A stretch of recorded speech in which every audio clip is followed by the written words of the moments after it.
Welcome to In the Zone. I'm your host, Zach Humphreys. We begin tonight's episode with our Super Sports segment. Baseball's biggest star has found himself in the center of rather unpleasant developing story. Shohei Ohtani's interpreter, Ippei Mizuhara, was fired on March 20th after it had been revealed that Mizuhara transferred roughly $4.5 million from Ohtani's account to the account of illegal bookmaker Matthew Boyer, who was under investigation by federal government in South Carolina. Mizuhara also was found to have lied about previous experience in his biography, claiming he graduated from UC Riverside in 2007 and served as the interpreter for former MLB pitcher Hideki Okajima. With both points being debunked 2 days after the news broke, the MLB launched an investigation into the situation. And on March 25th, Ohtani addressed the media with the statement saying, quote, "I never bet on baseball, any other sports, or never have asked anybody to do so on my behalf. And I've never went through a bookmaker to bet on sports," end quote. A British woman, Jasmine Paris, became the first woman ever to finish the Barkley Marathons last Friday. She finished the grueling course with just 99 seconds to spare before the cutoff. With a total time of 59 hours, 58 minutes, and 21 seconds. She was just one of 5 total finishers of the race that is thought by many to be the most brutal foot race in the world.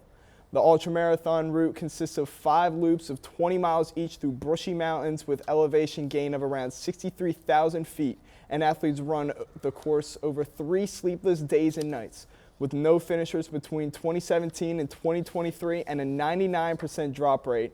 This year's Barkley race marked a historic victory for Jasmine Paris and ultramarathon athletes. The Australian Grand Prix weekend set a new attendance record, becoming the 3rd highest attended Formula One Grand Prix of all time. And there was no short of entertainment for racing fans. After struggling to compete the opening 3 laps, Red Bull Racing driver and reigning world champion Max Verstappen was forced to retire his vehicle after a brake issue caused a small fire under the car. Both Mercedes drivers also did not finish the race after engine issues from Lewis Hamilton's car and a final lap crash from George Russell. What could have been Verstappen's record-equaling 10th consecutive race win instead saw a chance for some exciting midfield fighting. Just a week after missing a race due to a pending diagnosis, Ferrari driver Carl Sainz Jr. quickly recovered to win the Australian Grand Prix, followed swiftly by his teammate Charles Leclerc, as well as 3rd-place finish from McLaren driver Lando Norris. American teen Ilia Malinin broke a world record in the World of Figure Skating competition this past Saturday. The 19-year-old had a record-breaking performance, scoring a 227.79, which is the highest ever in the competition. She danced to the theme from hit show Succession. Malinin opened his skate with a quadruple axel, becoming the first man to successfully land the intense move, stunning the crowd and the judges watching. This was the first world title for the young skater and said the win meant, quote, "so much to me," end quote, and that the last few weeks were a mental and physical challenge to go through. Now, let's get into some discussion. With MLB opening day right around the corner and March Madness in full swing, we've got a lot to talk about. So let's get into it. In the Zone starts now.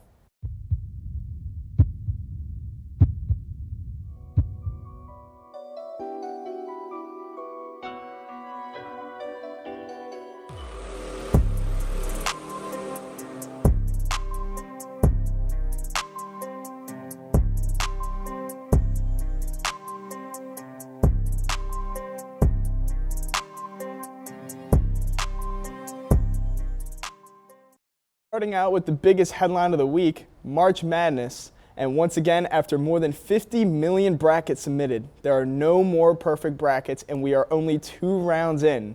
Beginning conversation with the round of 64 with some big upsets and powerhouse wins, along with dominant performances and overtime thrillers. Many other players making a name for themselves as well under the biggest spotlight in college basketball. Now, Owen, there was a lot to unpack. What is your reaction? Oh, wow. I thought this was the year I'd have a perfect bracket, but unfortunately it didn't happen. Well, next year, always the charm. Next year, always. I think the biggest thing that stood out was Kentucky. Mm-hmm. I mean, at this point, I think you need to get used to the idea that Kentucky's going to disappoint you in the first round, but still, it's shocking to see that they fell to Oakland. because Oakland's not really a team that you think about when you think this is a team that's going to knock off the Wildcats. Like, no, not at all. But Jack Golke, wow. If you have a player that can drop 10 3-pointers in a game, it's going to be hard to beat him, no matter what team he plays for, no matter who you're playing against. So I don't really blame anybody on Kentucky or anybody who coaches Kentucky for the loss, but it's just wow. It definitely seemed once Golke started to catch fire, it seemed like the whole arena was rooting on Oakland. It just became an away game for Kentucky. Oh my God, yeah. Ashton, what do you feel about the March Madness so far? To me, for the March Madness, I'll probably say that it's a pretty good matchup. We got some good players. We got some good teams like Gonzaga and like UConn. We got some really great teams. Oh my God, yeah. But yeah, the same thing. Kentucky is always a team that's always going to choke. Always. Like, winning to Oakland is not good. Surprising. Yeah, surprising to say the least. And I mean, if we want to talk about surprising, what do you feel about the Yale and Auburn game? That I feel like blew everybody's mind. Yeah, I was very upset that Auburn lost. I really wanted Auburn to win. Yale not my favorite team, but Auburn not my favorite team, but I thought Auburn was going to beat them. I thought so too. 'Cause Yeah. you need to remember, Yale barely got into the tournament at all because they beat Brown on a buzzer beater. Yeah. I'm pretty sure to win the Ivy League tournament. That was a really crazy one. Another one is Oregon.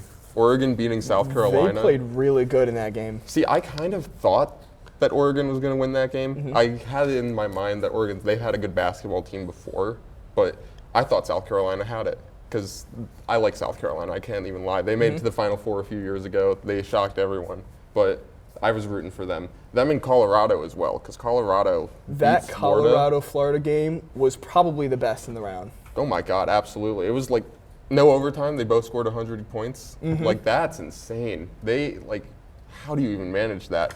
Colorado, they had their shooters. They were looking really good that entire game.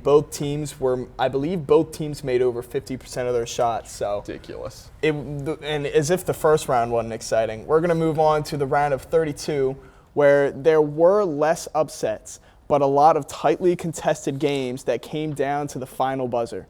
Ashton, did the round of 32 live up to your expectations?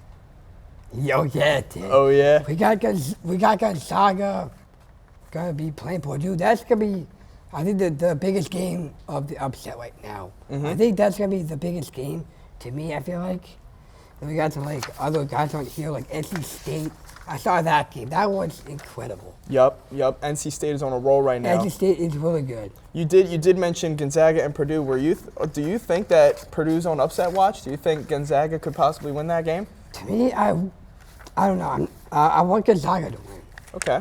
I think Gonzaga has the momentum to beat them. Oh yeah. Because they got faster people and Purdue had little itty bitty players on our team. But they have Zach Edey too, and that's what you got to remember. I think Purdue, they have the best chance to win the tournament that they've ever had, honestly. I think this might be the year they pull it all together. They get it all together. Other than that, Clemson really surprised me in this round.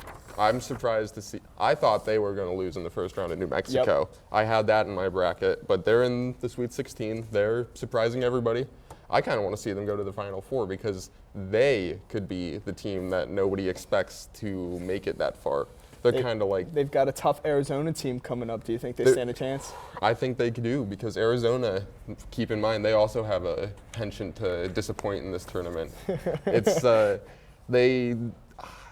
tough to say, but I really think that Clemson can make an impact. And we got to shout out NC State. I mean, NC State beating Texas Tech in the first round, and then they knocked off a game Oakland. That's the team that you got to watch out for. There was one game this past round of 32 that kind of started to stick out to some basketball fans, and me particularly excited them winning the entire thing. Houston just barely got past this past round. Do you feel like there's some questions with Houston? They needed an overtime to get past Texas A&M. I think that's more of a testament to Texas A&M being a very good basketball team this year. Not good enough to make it as far as they did, but they played a game Houston and they kept them on their toes. I think that Houston has the best chance out of any team in that section of the bracket to make it to the Final Four. But we'll see. We'll see. Who do they play in the next round? I can't remember. Houston is going up against Duke. Oh, see, Duke's got Kyle Filipowski. They've got them. Jared McCain is coming off of a 30-point game against JMU. I'm kind of disappointed in JMU too, because JMU had all the chances to just pull themselves out of it, but they didn't. They didn't. They disappointed when it counted, and it was sad because they were one of the best teams in all of college basketball this past year. So they were really impressive this past year. Oh my God, yeah. Well, it's going to be a good 16, Sweet 16. This next upcoming weekend, I can't wait for it. I'm so excited, dude. But more exciting, MLB opening day is finally here. Things are going to begin with the Brewers and the Mets tomorrow at the time of recording.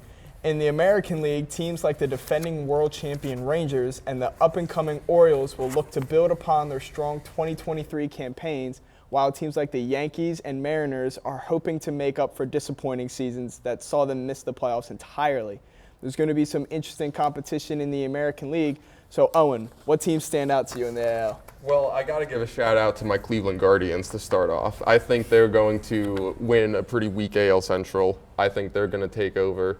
But honestly, other than that, the Royals are a team that I have high hopes for. Bobby Witt Jr., one of my favorite young players in the league right now. He is so good. He has the potential to record another 30-30 season. That's crazy to think about. For the Royals of all teams, like, come on now. Other than that, the Mariners, I really do like the Mariners. They have some good pieces. I'm kind of sad they didn't pull it together last year, but this year I'm pretty excited for them. I'm pretty excited. You got to also look at the defending World Series champions, the Texas Rangers. Did you ever think I would say that on a broadcast? Like, oh my God. Never. But they're returning Corey Seager and Josh Jung. Like, they're going to be a good team to watch out for. Oh yeah, they just called up their top prospect under their organization. I think that they could potentially be better than they were last year. And even absolutely. Last year was a bit shaky. Like, I think they kind of blew some minds making it through the playoffs. Same with the Orioles, because the Orioles, they have Jackson Holiday. Not going to start with them this season, but you can I'd say he's give coming it till up. I'd say April or May is when he should get the call up. Absolutely, and now they have new ownership. They might actually bring a trophy. They might actually bring a World Series back to Baltimore. Okay. Imagine. What do you think about you? Any AL teams to stick out to you? I'll probably say the Texas Rangers. I say Texas Rangers because you got, freaking Corey Seager. He's actually one of my favorite players on the Rangers. Okay. He's actually one of those people that can hit the dingers. Yep. And you got him matched up with Dutton is gonna be crazy. And same thing what I always say about the Kansas City Royals. Yep. Bobby Witt's insane. Yes. Yeah, we were just talking about it. I think he has great potential. Yeah. I mean, if he can figure out the whole bat issue. I mean, he gets hits. If he can put a little power behind his swing, he could easily be a 40-40 player. We need to talk about rotations too. Pitching rotations it's gonna define this AL, I feel. I think that the Rangers are going to have one of the best rotations in the entire league, in the entire major league. Oh yeah.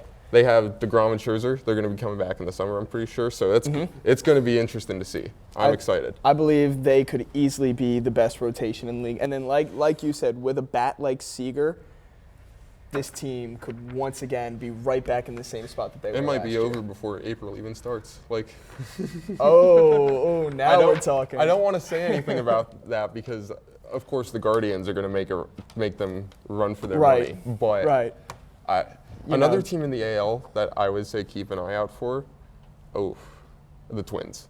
The Twins are also one of those teams that, for some reason, they're sneakily in there each year that they play. And they gave the Guardians a run for their money last year.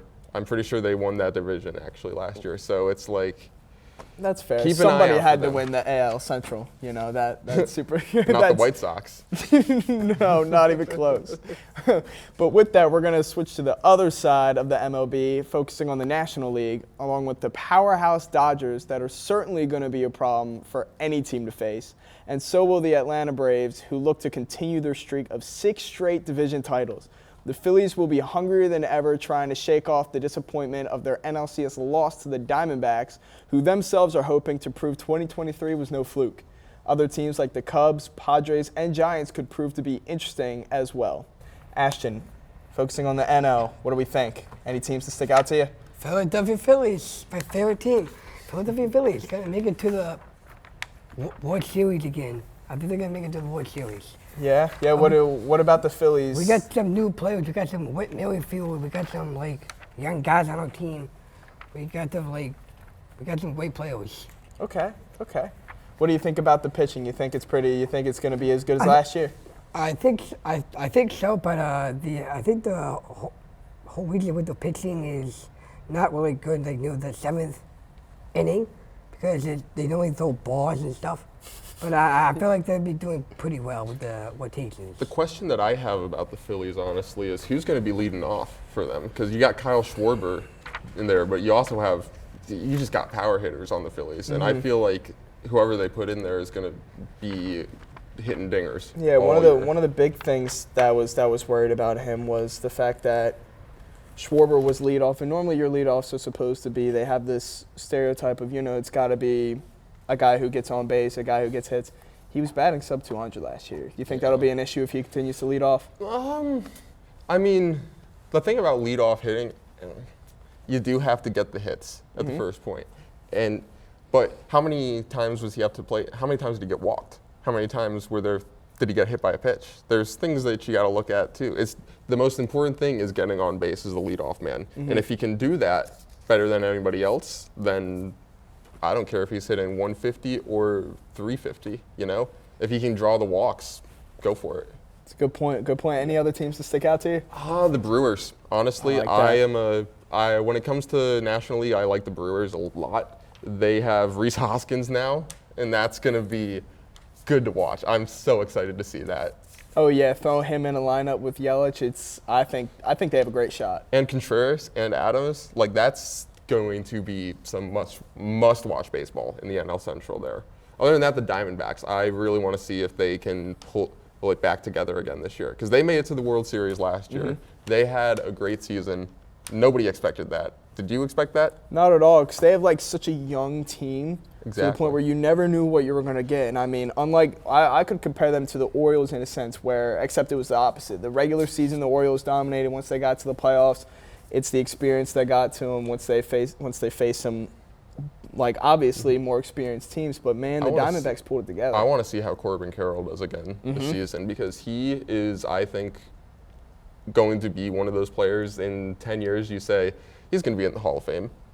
Maybe not right now, you wouldn't say that, but I think that he has all the potential in the world. Give him time to mature, develop. Oh my God, you have a star on your hands.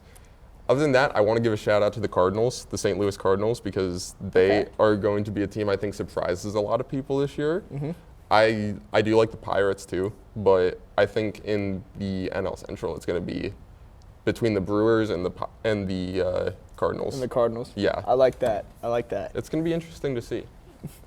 But now we are going to send it over to Aaron Chun for the latest in Marauder Athletics. Aaron? Thanks, Zach. Millersville baseball is continuing to dominate, and pitcher Alex Mycutt put together a brilliant performance against Kutztown to emphasize their dominance. On Sunday, Mycutt took the mound in Game 1 of their doubleheader against Kutztown and came within 1 out of the 7th no-hitter in Millersville history. Kutztown's Jason Wolf broke up the no-hit bid with a line drive over the head of outfielder Sam Morris, but Mycutt retired the next batter to end with 7 innings of one-hit ball. The righty was recognized for his brilliant outing, being named the NCBWA Pitcher of the Week and receiving his 3rd career PSAC East Pitcher of the Week honor. Next up for Marauder Baseball will be against Lock Haven on Friday. Elsewhere, softball put up a valiant effort against one of the top Division II teams in the country in East Stroudsburg, but couldn't quite get past them, dropping both games. In golf, both the men and women's teams competed in the 36-hole Vulcan Fire Classic. The women had an impressive 5th-place finish, and not to be outdone, the men won the whole tournament, giving them 5 tournament wins in a row. Senior Bobby Lugiano led the way, finishing 1 under par and securing an individual win. Let's send it back to the desk to Zach and company to talk about the intriguing headlines in the NBA. Take it away, Zach. Thanks, Aaron. Looking at one of the headlines in the NBA revolves around the race for the final spot in the play-in tourney in the Western Conference between the Golden State Warriors and the hottest team in the league, the Houston Rockets. The Warriors still hold a 1-game lead over Houston with less than 3 weeks left in the regular season. Both teams have a crucial face-off in 1 week. Owen, can the Warriors hold this position? I think they will, but do I want them to? No, because I really like the Rockets this year. I like Jalen Green. I like Dylan Brooks. I know that's a very controversial opinion, but I love the attitude that he has. And I really think the player that brings Houston together is their center, Alperen Sengun. He's the Turkish player. He was the MVP of the league, the Turkish league, when he was 18 years old. And he got drafted in the lottery for them a few years back. And he is really the center that I think is going to be like transformational in the league.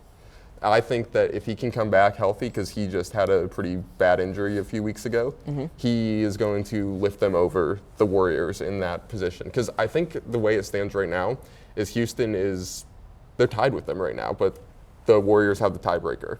So Houston needs to win more games outright than them to get into that tournament. I think they can do it. Okay. I really think they can do it.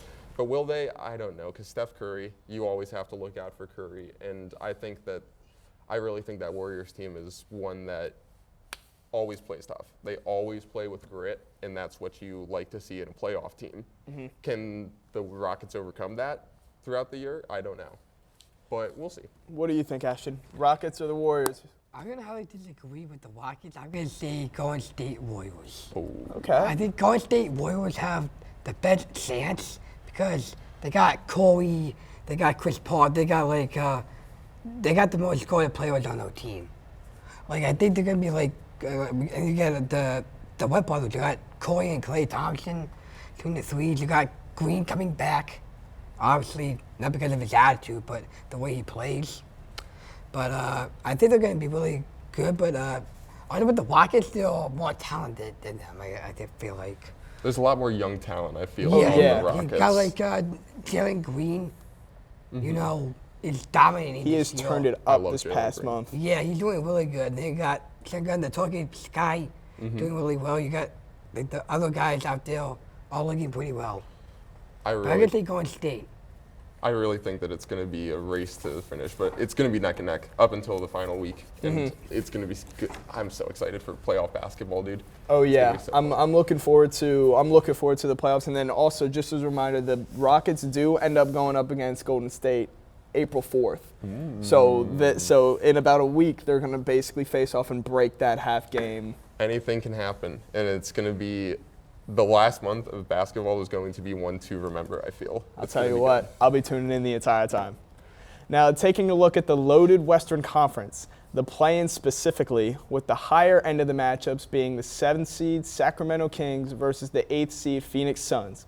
The winner of this matchup goes on to play the 2 seed, currently being the Oklahoma City Thunder. Led by Sabonis and Fox, the Kings are looking to redeem themselves after a tough outing last season. The 9th and 10th seed matchups are even more loaded, the 9th seed Los Angeles Lakers matching up against the 10th seeded current Golden State Warriors. This would be a must-see matchup with LeBron and Steph facing off again. Owen, with these two matchups, if the season were to end today, who is winning? Man, I think the Lakers just proved to the entire Western Conference why they should be on high alert after last night, because they just came back versus the Milwaukee Bucks. They took them to double overtime. It was a crazy game, absolutely incredible to watch, and they came out on top without LeBron James. If Anthony Davis can play the way that he is used to playing, like an absolute monster, then the Lakers are going to destroy the Western Conference. The Warriors won't have any chance. Never mind the Rockets or the Warriors. Never mind who wins that matchup. Yeah, it's either going to way. be the Lakers. And I really feel like when it comes down to the Suns and the Kings,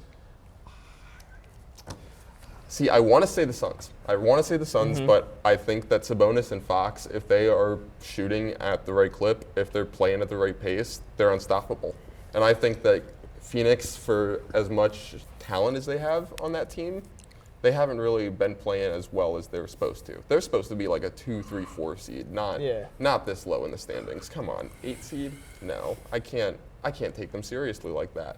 Yeah. There's something, I don't know. There's something holding them back on that team. You did bring up how the Lakers ended up winning without LeBron against a team like the Milwaukee Bucks. That was insane as well. Backed by Austin Reeves, by the way. What do you think? Do you think with the matchups between the Lakers and the Warriors, and then the Phoenix Suns and the Kings, who you got? This is very tough, but for the one, I have to pick the Phoenix Suns. Okay. I think Phoenix Suns are going to do very well. Even though you got Katie, Devin Booker, and those guys, I think they're going to be pulling out this season. And of course, my second favorite team, the Lakers, obviously, I have to pick them. Because I like LeBron, even though that he was out, which is kind of a shame, which is going to double overtime with no LeBron. But, yeah, I think you got AD and D'Angelo Russell, you got those other guys out there shooting the ball. You got like the professional people. Yeah. You think so with that, who do you think is going to make, before we go on to the next topic, who do you think is going to be the two teams getting the 7th and 8th seed? Do you think that, let's say the Lakers ends up winning, do you think that they have a chance to slip by and get into the playoffs, or do you think it's going to be the Kings? And I think it's definitely, if the Lakers can get past the Warriors or the Rockets or whoever they play in that play-in tournament, they can win the second game. Okay. I definitely think they are in a situation where they can do that. You think the Lakers can make it to the playoffs? Dude, definitely the Lakers. I definitely have to go with the Lakers. Riding high? Red hot, yeah. If you got LeBron, to me is like the second, well, I'd say the best go-to player ever. I think he's really good. Not better than Michael Jordan, though. That's a debate for a different time. And then switching over to the NFL, a big rule change came recently that will change the way the game is played completely. What is possibly the biggest rule change, at least this past week, is going to be banning the use of the hip drop tackle. The NFL has said repeatedly how much they want to prioritize player safety in game, but their ways of going at it has been questionable, and have certainly raised a lot of questions from NFL fans.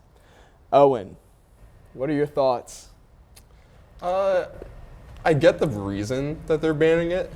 I do, because there are some instances where the hip drop tackle can injure people pretty brutally, but at the same time, it's going to make defenders think twice about tackling the way that they're used to at the same time. And I think that that's going to have a bigger impact on the game than the rule itself.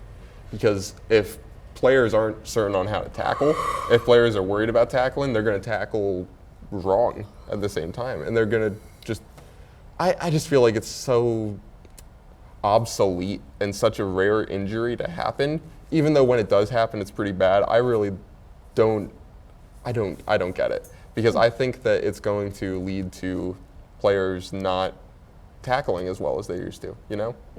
Yeah. What do you think, Ashton? You like the rule? Kind of. To me, it's kind of pointless. It's because it's, you got the defense is another thing because of like tackling different players, that, right? Like, to me, it's highly unrealistic of banning that, or because that's because you can tackle many people as you want. Like, how do you even avoid tackling a player and not landing on them? I mean, you can do like on the side, but like at the same time, that's just, it takes away so many tackles that have happened in NFL history. Like the last tackle of the Rams-Titans Super Bowl, that was a hip drop tackle. Yeah. That would have been a penalty back then, and then the Titans would have won the Super Bowl. That, like, it could change so much about how the game's played. And it's the same thing with that kickoff rule that they just introduced too. Have you seen that? That was the other one. That looks kind of goofy if we're being honest. That one I feel like I have to see in action to kind of get a feel of what it is, because of course it's going to be weird during the first few weeks. Yeah, but just to see how it turns out, we never know. Just seeing them all standing there, like just waiting, just like there it goes. And just as like a final say on the rule for my part, I'll just say it'll be really difficult to tackle Baltimore's new running back, Derrick Henry. Whatever. And that'll do it for this episode of In the Zone. For Owen Russell, Ashton Lagos, Aaron Chun, and the entire In the Zone crew, I'm Zach Humphreys. Thanks for tuning in, and we'll see you right here next time on In the Zone.